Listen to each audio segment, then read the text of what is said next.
কোনো মেসেজ আসে কিনা, আমাদের আশা আকাঙ্ক্ষার যে মূর্ত প্রতীক, আবেগ অনুভূতির শেষ ঠিকানা, যার উপরে আমরা অনেকাংশেই নির্ভর করি, যাকে দেখে আমরা রাজনীতিতে এসেছি, যাকে দেখে আমরা অধিকার আন্দোলন কিভাবে সফল করতে হয় সেটা শিখেছি, জনাব তারেক রহমানের দিকে আমরা চেয়ে রয়েছি চাতক পাখির মতো।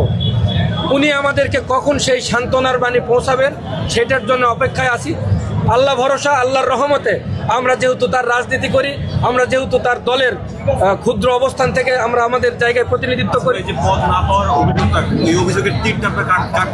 পদ পাওয়ার অভিযোগের তীর এটা মূলত যারা কমিটির সঙ্গে জড়িত ছিলেন, কমিটি সংশ্লিষ্ট যারা, গঠন প্রক্রিয়ার সঙ্গে যারা জড়িত ছিলেন, তারা এটা মূলত আর কি যে অ্যাকাউন্টেবিলিটি সেটা তাদের উপর।